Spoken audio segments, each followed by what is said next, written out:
concern in the classroom. The calls for help for complex needs grows louder. Taking issue with rate hikes at Saskatchewan Crown corporations, what the province's opposition is calling for. And Saskatoon welcomes a first of its kind gaming on wheels. This is CTV News with Chantel Saunders. Good evening. We begin tonight in the classroom with students across the province heading back to school after the holidays. The Saskatchewan NDP is calling on the province to address long-standing concerns for students with complex needs. Keenan Sorokon has more on the return to class. Despite a recent report detailing hundreds of disabled students being excluded from Saskatchewan classrooms, the Saskatchewan NDP says the province isn't addressing the issue. We know for a fact that students will show up to schools today and be sent home because the supports and the resources that they need to succeed in school simply don't exist. Last month, Inclusion Saskatchewan estimated up to 1,350 students with complex needs were excluded from class during the last school year, largely because of limited resources and supports. Love called for action in time for students returning from the break. Now he's asking the provincial ombudsman to investigate the exclusions. It makes me sad. Like, these are our kids. These are kids who, according to the Education Act, have a right to education. The province says ensuring that every student has access to education is a priority. It says funding to school divisions increased by more than 8%, and a specialized classroom model was expanded by 50 classrooms this school year, adding, "We understand there are pressures and challenges in the school system, and we are committed to working with school division partners to provide every opportunity for students to succeed." Love says he understands the difficult position school boards and teachers find themselves in, saying they're removing kids from class as a last resort. That's not a healthy system.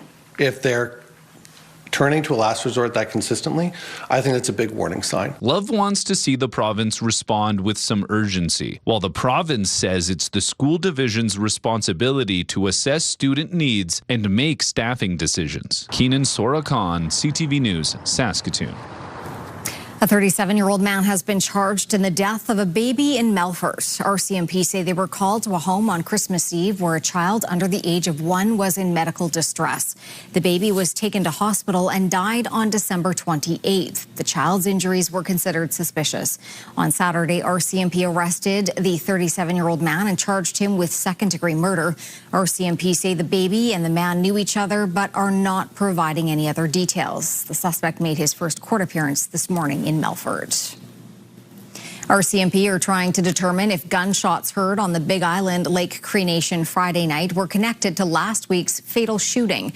Police responded just before 11 p.m. to multiple reports from people who thought they heard a gun being fired. No one was found injured, and RCMP are investigating whether there is a connection between this and the December 30th shooting on the Big Island Lake Cree Nation, which left one man dead. At last word, RCMP said they were still trying to find the two people they believe were seen with a gun riding on an ATV in the community. The community was placed on lockdown following the shooting, and a dangerous persons alert issued. A man died of his injuries. 3 others were also injured in the attack. A man found unconscious in a dumpster in the RM of Corman Park is alive thanks to members of the public and Corman Park Police. Just before midnight on Friday, an officer with the Corman Park Police Service responded to multiple reports of a man who was not dressed for the weather walking along Highway 41. Fresh footprints in the snow directed officers off the road and into an open field. A second officer arrived, and using a drone, police were able to search the area. They found a 47-year-old man who was intoxicated, unconscious in a dumpster. It's believed he took shelter from the cold inside the container. The temperature was about -20 or -24 with a wind chill at the time. The man was taken to police cells where he stayed until he sobered up. The Saskatoon Fire Department is investigating a fire at an apartment building over the weekend. Crews were called to the 1600 block of 22nd Street West just after midnight yesterday. They arrived to find smoke coming from a third-floor stairwell window. Flames burning in the window frame. The fire was quickly brought under control. A damage estimate is also being evaluated. SGI is reminding drivers to be mindful of road conditions this winter. It says the combination of snow, slush, and ice on roads contributes to 27% of all collisions per year based on a 5-year average. It's reminding people to drive slower than the speed limit when conditions deteriorate, allow more space between you and the vehicle in front of you, and be alert at intersections. It also suggests checking the highway hotline before venturing out. Even if you've got the green light, making sure you're being aware of what's happening with the other vehicles. Has everybody cleared the intersection safely? And are you safe to proceed? So just really being alert and making sure that you're taking every step necessary to make sure you're driving safely this winter. So far, there has been one fatal crash this year. A head-on crash south of Saskatoon claimed 2 lives.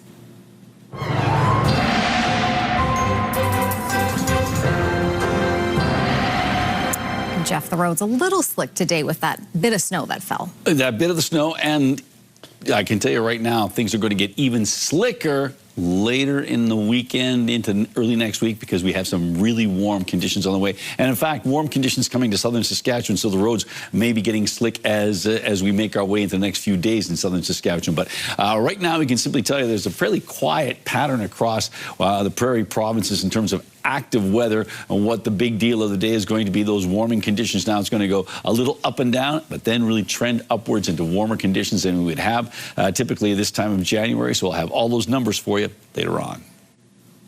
The number of positive flu tests in Saskatchewan was down slightly in the last 2 weeks of December, but it still remains high. For the first half of December, positive tests jumped to more than 40%. In the second half, the rate was down to 38.5%, but flu-related hospitalizations, ICU admissions, and outbreaks have gone up. That includes 38 outbreaks within high-risk settings like long-term care homes. 2 flu-related deaths were reported in the last 2 weeks, along with 1 related to COVID-19.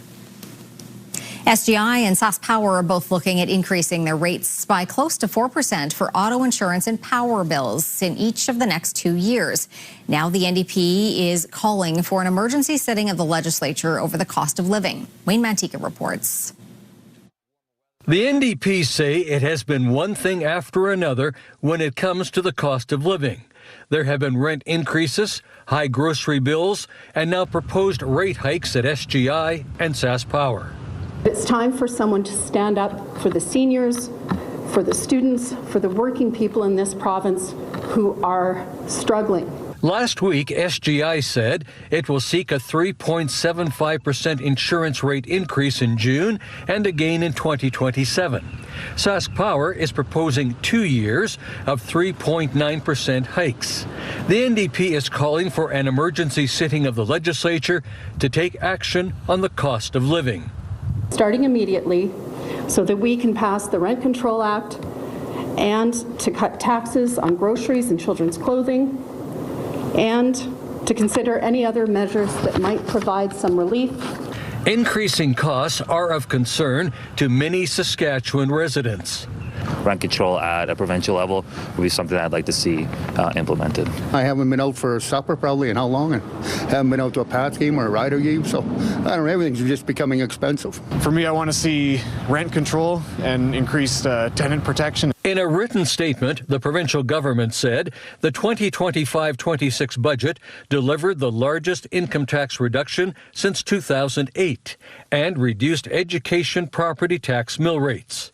The provincial government will introduce its next provincial budget in March. That's when the province will reveal any further measures to help residents deal with the cost of living. Wayne Mantika, CTV News, Regina. Thousands of people got a safe ride home over the holidays thanks to volunteers with Operation Red Nose. Just under 23,000 safe rides were provided by the service over the 2025 holiday campaign across the country. In Saskatchewan, 410 drivers and their passengers took advantage of the service, with 339 volunteers helping out. Operation Red Nose sees a team of volunteers take those in need of a designated driver and their vehicles home or to a designation of their choice. Saskatchewan communities, part of the program includes Saskatoon, Prince Albert, and the Battlefords. Passengers on board a recent WestJet flight from Regina to Puerto Vallarta say their luggage didn't arrive in Mexico with them. Sierra D'Souza Butts checked in with travelers waiting to hear back from the airline. Gary Brotzel and his wife recently traveled from Regina to Mexico. Their luggage, however, failed to make the trip. I guess in some ways we should consider ourselves lucky because some people that left Regina on January 1st are still waiting for their luggage. The couple was among 180 passengers on WestJet Flight 2380, a direct flight to Puerto Vallarta on January 3rd. When arriving in Mexico that same day, Brotzel claims he saw 20 bags from his flight coming down the carousel, none of which were his. Since then, he has been tracking their missing luggage with AirTags he had packed inside. I'm glad I did because we have one set of my clubs are in Puerto Vallarta at the airport. My wife's are sitting in Regina.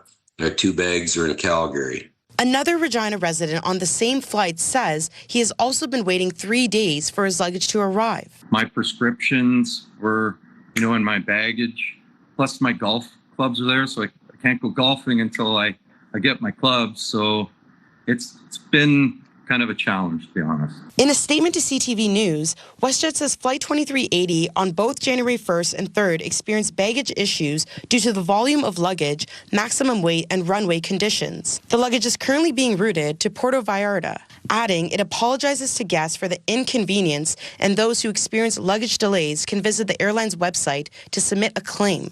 You can incur expenses until the airline actually puts your bag into your hands. Air Passenger Rights says airlines become liable for passengers' interim expenses when baggage does not arrive with them, recommending people to submit claims sooner than later. It depends on the circumstances, but the airline cannot limit you to a couple $100 per day while you're waiting for your baggage. In the meantime, the Brotzels, along with hundreds of other passengers, are still waiting for their luggage to arrive. Sierra D'Souza Butts, CTV News, Regina.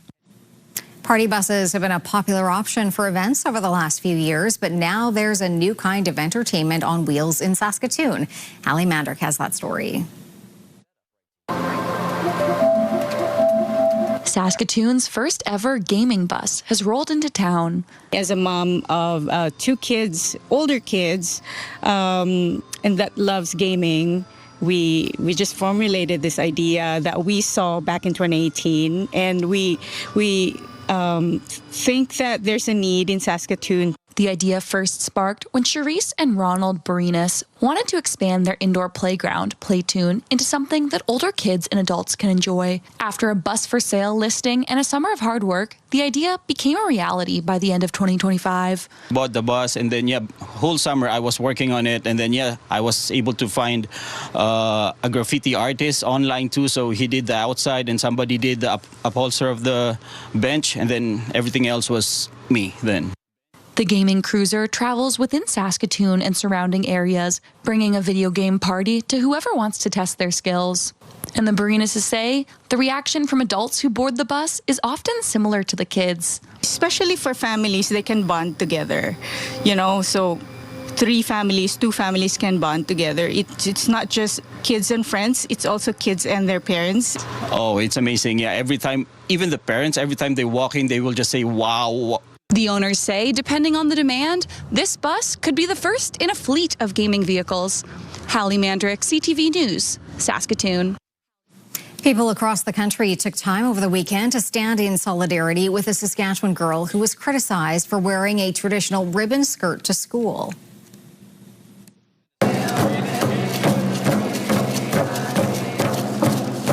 A celebration of Indigenous culture and the significance of the ribbon skirt was held in Winnipeg yesterday. 4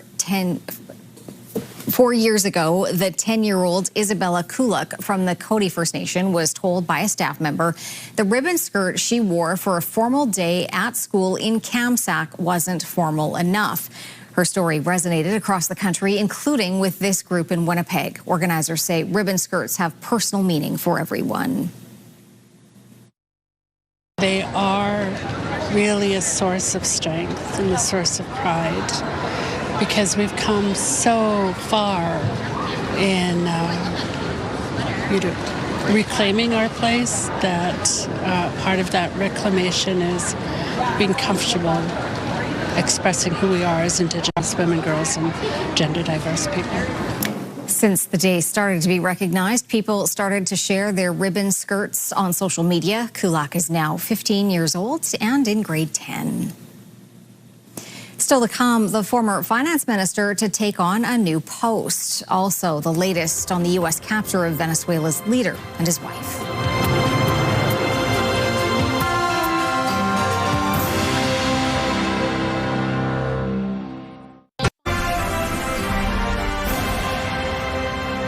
You're watching CTV News live from downtown Saskatoon. Thanks for staying with us.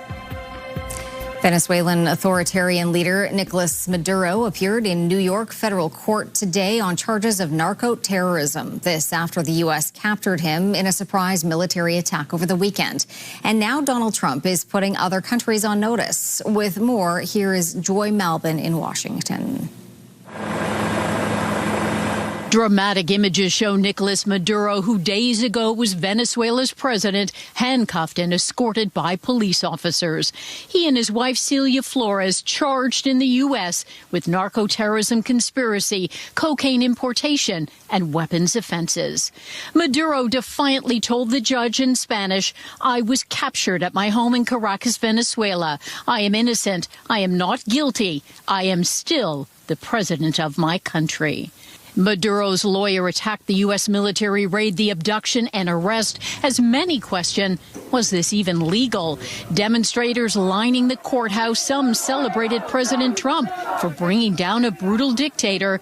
Others pleaded no more war. At the UN Security Council, several nations condemned the Trump administration's military raid, calling it a breach of international law.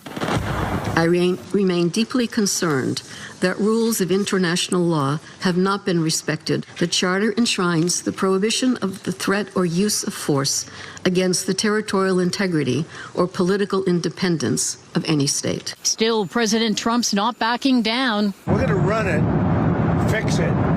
We'll have elections at the right time. Last night, insisting America will tap into Venezuela's rich oil supply, warning Maduro's acting president Delcy Rodriguez to cooperate or else. If they don't behave, we will do a second strike. And boldly issuing new threats against Mexico, Greenland, and Colombia. Colombia is very sick, too, run by a sick man who likes making cocaine and selling it to the United States, and he's not going to be doing it very long. The White House claims its actions are justified and will brief lawmakers tonight. As for Maduro, he's claiming diplomatic immunity, and this will not be a swift trial. He's back in court March 17th. Joy Malbin, CTV News, Washington. The suggestion Trump's actions are all about getting control of Venezuela's oil reserves and the fact he is openly threatening the sovereignty of other countries like Colombia, Mexico, and Greenland came into sharp focus in this country today. CTV's Rachel Aiello reports on the role of oil and the implications for Canada.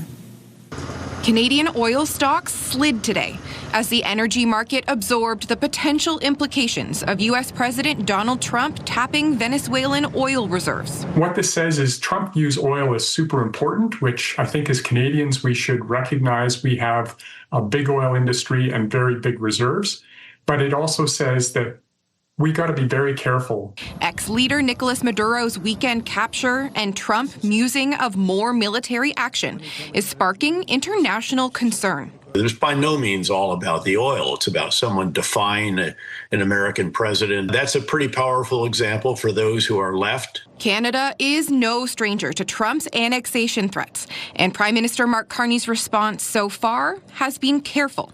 But the president's former national security advisor says he doesn't think this country is at risk. I think any kind of move against Greenland or even more far-fetched against Canada would be the end of the NATO alliance. It would do incalculable damage, not just to the United States, but to the entire Western world. Carney spoke to Venezuelan opposition leader Maria Corina Machado on Sunday, pledging Canada's support for a peaceful, negotiated, and Venezuelan-led transition process. Critics in this country say Trump's actions are exactly why Canada increasing its economic, military, and diplomatic independence is essential. Internally, I think this boosts the obligation for Canada to get very serious, for Parliament to get very serious about diversifying our trade exports beyond the irrational administration of the United States. Global Affairs is urging Canadians to avoid all travel to Venezuela, citing the unstable political situation. Rachel Aiello, CTV News, Ottawa. Meanwhile, Canada's former finance minister has a new job working for the Ukrainian government. Chrystia Freeland says she is leaving her seat in Parliament in the coming weeks. The move comes just hours after she was appointed an economic development advisor for Ukraine by Volodymyr Zelensky. Freeland says she will also step aside as the prime minister's special representative for the reconstruction of Ukraine. The former cabinet minister says the position with Ukraine is unpaid and voluntary. Freeland is of Ukrainian ancestry and has been a vocal supporter of the country during its war with Russia. All right, Jeff, a few more sleeps and then we'll feel the warmth, right? I was going to say a few more sleeps till Christmas. Yeah. Oh, there's a few hundred more. Yeah. Absolutely. We do have a real warming trend on the way, Chantel, and it could make things quite messy. So, yeah, top up that windshield wiper fluid because it's going to come into play, especially as we head towards the weekend. But we'll talk about that in a bit. Let's take a look at our numbers right now. And right now it is minus 15 degrees in Saskatoon, minus 17 in Prince Albert, minus 18 in the Battlefords. And as you can see, not particularly windy in all three locations, and all three locations dealing with a westerly wind. And minus 14 for Saskatoon's daytime high, 2 degrees below seasonal for this time of January, minus 12. 7, the record warm temperature on this date, that was set in 2012, and the record cold temperature was set in 1950, that was minus 42, and the sun went down at 5:10. Coming up, raising a glass, we meet a Montreal bartender taking on a new crown.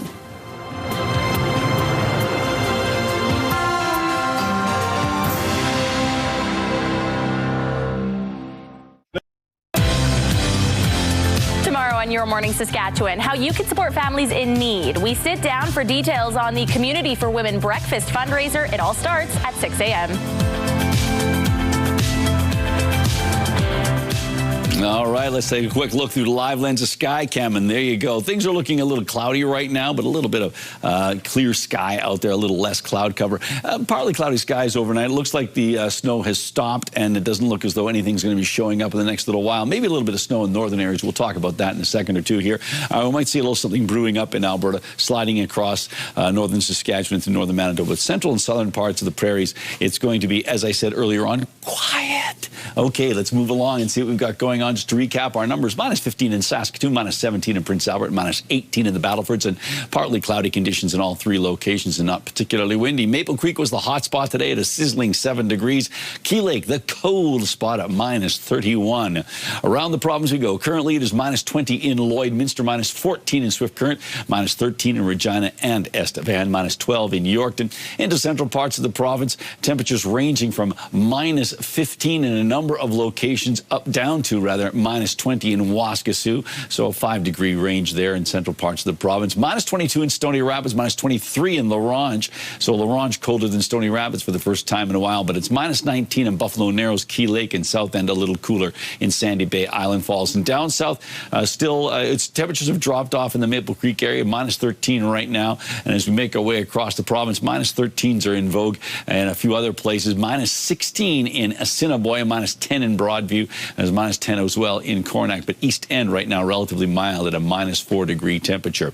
So here's what's going on with our futurecast. The computer modeling indicating that those pressure lines aren't particularly close together, so not a particularly windy day on Tuesday. And as you can see, the little purple blobs sliding through northern Saskatchewan indicate snow. It doesn't look like a lot of snow, and it looks like it slides across the north from Alberta through Saskatchewan into Manitoba in about a 24-hour period. So cloudy skies in La Ronge, minus 11, minus 19 with snow, or at least flurries in Stony Rapids, minus 9 in Buffalo Narrows, so relatively warm there, and minus 13 in Key Lake, a chance of some snow. Temperatures hanging around that minus 8-degree mark or thereabouts for west central Saskatchewan under mainly cloudy skies, mainly cloudy conditions in the southwest.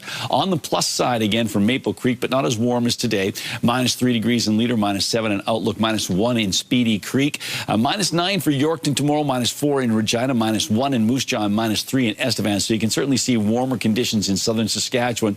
In east central Saskatchewan, temperatures hovering around the 10-degree on the minus side mark. And we've got ourselves cloudy or mainly cloudy skies. For the Battleford tonight, temperatures dropping down to minus 22. And yes, that still comes with a risk of frostbite. And that lingers into tomorrow, albeit with relatively mild conditions of minus 10. Minus 9 on Wednesday, cooling off a bit on Thursday and Friday, but really jumping up temperature-wise on Saturday and Sunday. Look at that, plus temperatures on Sunday and Monday. For Prince Albert, an overnight temperature of minus 23, minus 12 tomorrow, so a risk of frostbite overnight into tomorrow. And then warming up to minus 8 on Wednesday, backing off a little bit on Thursday and Friday, but those are seasonal temperatures or better. And then minus 6 on Saturday, 2 on the plus side on Sunday, and 1 degree on the plus side on Monday. For Saskatoon, minus 21 overnight, the wind's backing off. Risk of frostbite is certainly there, but mainly cloudy skies on Tuesday, minus 11 degrees for a high. And then on Wednesday, minus 8, so about 4 degrees rather, above seasonal, backing off to more seasonal temperatures on Thursday and Friday, but really warming up on Saturday and Sunday and Monday. We're expecting daytime highs of 1 degree. It's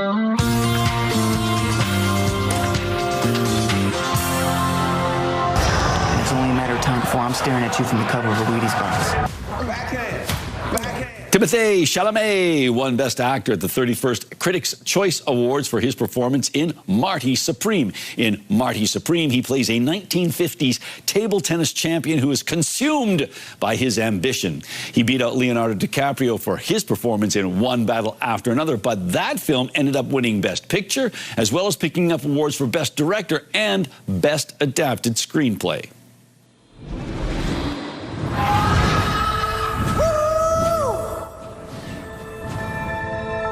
They're king of the worlds. James Cameron's latest Avatar film has crossed a major milestone at the box office. Avatar, Fire and Ash has joined the first 2 films in the sci-fi franchise to earn more than $1 billion US. The film reached the milestone after 18 days in theaters as it dominated the box office throughout the holiday season. Good morning, aviators. This is your captain speaking. Well, it looks like a new Top Gun movie will be able to go ahead despite a dispute over the story rights. Deadline reports a trio of U.S. judges has quashed a copyright infringement lawsuit from the estate of the journalist who penned the original piece that inspired the first Top Gun movie. An appeals court says the smash hit sequel Top Gun Maverick did not share sufficient content with the original to allow for a suit to go forward. Good thing the judges weren't film critics. All right, Jeff, time for Pick of the Day. What do you have? Well, we have 3 as per usual. We're going to start off with this one. This is an interesting one. I thought, oh, those are nice holiday decorations. But Shelley says, this picture, first of all, was taken on Saturday, January 3rd. Full wolf supermoon this morning in the distance. Beauty can be found in January. And so, yeah, just up in the left-hand top corner there, you can see the supermoon just glimpsing through or making its way through the various decorations there. So, yeah, very nice shot there, Shelley. This next one from Jim. Jim didn't give us a lot of details, but you can see for yourself there's a robin loading up, and so I suspect Jim is the one doing a fine job keeping the bird feeders well stocked. So thank you, Jim. And finally from Brenda, this is Erebus and Flower keeping each other cozy and warm. That's a lovely Christmas picture there. So thank you, Brenda, for sharing that image with us. And if you'd like to share an image with us, you can do so by sending it to cfqcnews@ctv.ca, or you can scan the QR code on the screen. And we also have the QR code on every one of the pictures we show you, so you can scan it that way too. Still to come on CTV News, Raising the Bar, how a Canadian bartender won a spirited competition.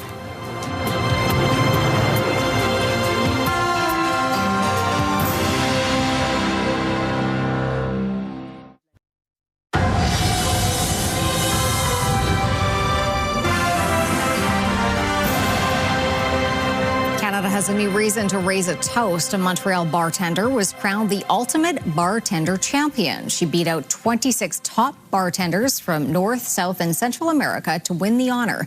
Christine Long has the details. So it's like a nice little boozy wake-up. Bartender Marie-Louise Roy-Bilodeau likes making custom cocktails, like this riff on a Negroni she nicknames a Monday morning. I just like making something that my guests will enjoy. She's been bartending 4 years and was encouraged by a boss to compete professionally. So she gave it a shot. This year, I applied to do the Ultimate Bartender Championship. I won the Canadian leg, and that brought me all the way to Colombia for the final for North, South, and Central America, and I won that one. The only woman in the finals, Roy Bilodeau, who is 27, says that the all-day competition included mixology, serving, and speed. Their premise was skills pay the bills, so they created a bunch of challenges to test your day-to-day skills. Day-to-day skills she's been perfecting at La Cantina Concha. You had 5 drinks to make and a shot to pour as fast as you could. Now named the Ultimate Bartender Champion, Roy Bilodeau earned a retro varsity jacket, a big ring, and bragging rights that her boss is enjoying. My boss has been like telling people sometimes, like we'll get customers and she'll be like, do you know that she's the best in the world? I'm like, whoa, let's chill. She jokes her Ultimate Bartender Champion title only includes North, South, and Central America. A real world championship just might be in her mix for 2026. Christine Long, CTV News. When we come back, a longtime player with the Riders hangs up his cleats, and later highlighting Indigenous culture and talent with a special spotlight.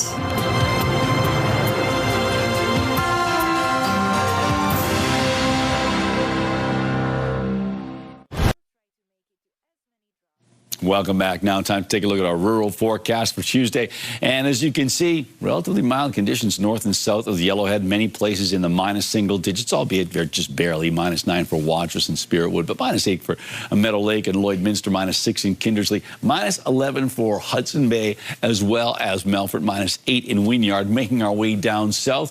2 on the plus side for Maple Creek. Otherwise, oh, look at that. Cornax on the plus side, as and Assiniboia at 0. Otherwise, minus temperatures, but relatively mild conditions. Kenora sort of on the outside looking in with a temperature of -12, which is manageable because that's pretty much seasonal for this time of January. -6 degrees tomorrow for Vanscoy. Winds out of the southwest at 20. A little bit of cloud out there, so a relatively nice day shaping up in Vanscoy. And that's where internet plans of up to 1 gig are available from SaskTel. The largest credit union in Saskatchewan just got bigger as it merged with 2 other smaller financial institutions. On January 1st, Connexus Credit Union officially merged with Cornerstone Credit Union and Synergy Credit Union. The new entity has 57 locations representing 50 communities across the province. The new financial institution will be called Connexus Credit Union and has about 200,000 members representing 40% of credit union assets in Saskatchewan. Bringing together 3 credit unions and their various systems is a challenging task, but the CEO of Connexus Credit Union is planning for a seamless transition. Time is something we're going to have to keep in mind, but not at the risk of creating an environment where it's not smooth, if you will. So there is a lot of work effort. We have done this before. So one of our partners merged just 5 years ago. Connexus is a culmination of many mergers from the past. So we do have some experience with merging systems and bringing those things together. The merger is a work in progress and will take about 18 months to complete. The rebranding of the new cooperative financial institution. The curling community is in Melville for the men's and women's provincial curling championships. 2 former champions faced off in the opening draw. Penny Barker versus Nancy Martin. Nice. Right out, right out, right out. That double at the Prairie Pinnacle takeout put Team Martin in trouble, and Barker went on to win 10-9. Janet Tisdale beat Jolene Campbell. Sarah Miller, the daughter of Sandra Schmerler, beat Sherry Lee Orsted, and Ashley Thevenot beat Jenna Edgy in opening day action. Girls, here. Girl, not sounding good. Girl for a piece. I've just gotten worse the whole way down the chute. Slide it right by. And it was a tough start to the tankard for Team Stephen Laycock. Team Kleider beating the defending champions 12-8. Dustin Kalfoff wins 14-11 over Carl DeConnick Smith. Kelly Knapp beat Michael Kars 10-4. And Bradley Moser won over Joshua Bryden. With more on the curling event, here is Regina DeClute. After a 5-year wait, the Provincial Curling Championships are back at the CN Community Centre in Melville. The last one was just when COVID was on. They had the provincials that year. Back in 2020, the women's event hit the ice first, then the men a week after. This year, both championships are playing at the same time, with the finals set for Sunday. For a small town like Melville, this is a huge event.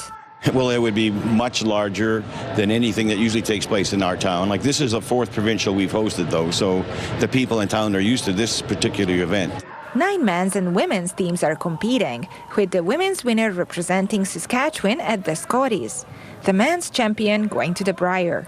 It's a lineup that has those in attendance ready to rock. The younger curlers, but I'm excited to see Martin from Saskatoon, I think she is, and anyone else. I love curling. The organizers hope that this event will also motivate people to take up the sport as a hobby. Like all the other sports, people aren't taking part as much in many things. I'm not sure what they're doing, but so there's less people doing curling or hockey or baseball or whatever sport we are. So our participation is way down from what it would have been, say, 30 years ago. The event runs between January 5th and 11th. Ruth says she'll try to make it to as many draws as she can. Probably some of every day. I have other things to do, but some of every day. Yep. And especially when the finals are on. Curling fans can enjoy high-stakes games all week long at the Melville Community Centre. Regina DeClute, CTV News, Melville. A beloved Saskatchewan Rough Rider is calling it a career on the field. Micah Johnson announcing his retirement as a player from professional football today. But as Donovan Mace reports, he's not leaving the team. After 12 CFL seasons,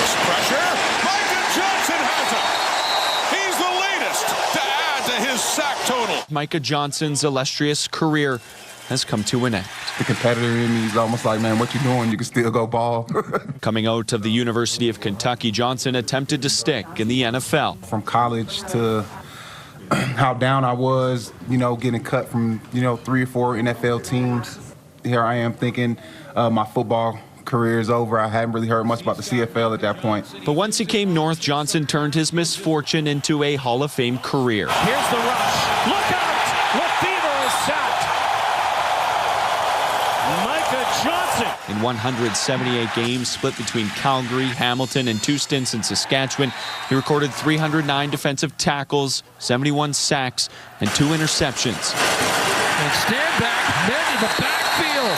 Micah Johnson. Going out on the highest of notes, winning his 3rd Grey Cup ring in his final game. When I left the field last, I didn't have the intentions that it was going to be my last time playing. I kind of was starting to get that feeling like I was getting behind in my next phase in my life by, still hanging on to the football. Saskatchewan may be a long way from Kentucky, yet it has become home for Johnson and his family, which is why he isn't going anywhere, joining the Rough Riders staff as defensive line coach. We already know where each other stands, a lot of stuff, but just being able to pick his brain. I know forming as players, when you're out there and you get the game plan and it's like, man, I feel like we should do this. So you're gonna have your opportunity to speak now. We'll see. So I can't wait. It is a similar transition Mace made after his playing days. A former teammate turned coach and now colleague and friend. Johnson says he doesn't expect much to change from the past few years. I was constantly teaching, constantly grabbing the younger guys, showing them things, teaching them things, talking. So it's always kind of been, playing that position as a vet in the room where you kind of got to be a coach. Donovan May, CTV News, Regina. The North American markets opened today with a clear reaction to Washington's capture of Venezuela's leader on the weekend. Marla Fernandez explains. Canadian oil stocks got battered today as investors worried about the impact of Washington running Venezuela, an oil-rich nation. The big Canadian oil stocks dropped between 5% and 7%. The concern is that under the U.S., Venezuela will release some of its oil reserves into the market and make the U.S. less reliant on Canadian oil. Canada currently exports about 4.5 million barrels of oil a day to the U.S. Here are the closing numbers for the day. The Canadian dollar is down to 72.66. West Texas Intermediate is up $1 to 58.32.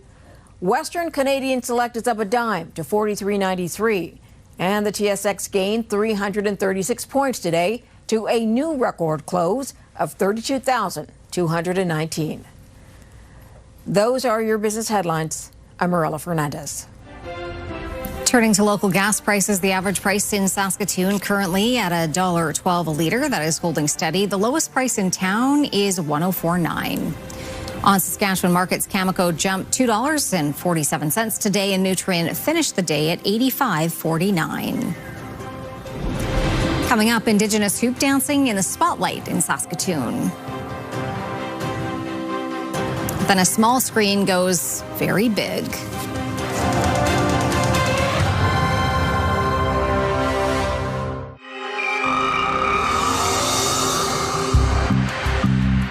Hey there, it's Derek Jesney here with the Saskatoon Crime Stoppers. In Saskatoon, the holidays are all about coming together, neighbors, families, and looking out for one another. It's also a time when small acts of care can make a big difference in our community. Crime Stoppers is built on that idea. Everyday people in Saskatoon doing their part to keep our city safe. If you see something that doesn't feel right or know something that could help solve a crime, you can share it safely and anonymously. Every tip helps. And during this holiday season, those simple actions help protect the places and people we care about.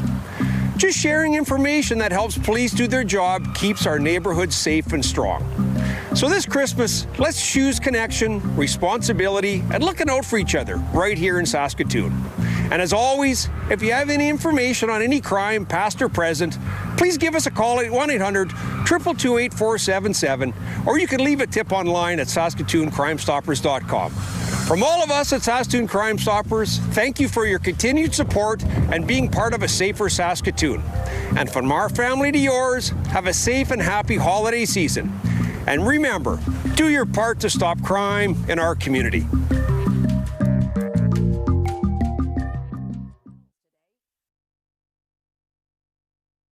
Select Hair Service is brought to you by Sage, the beauty bar. Well, visitors to Wanuskewin Heritage Park had a chance to learn more about hoop dancing over the weekend.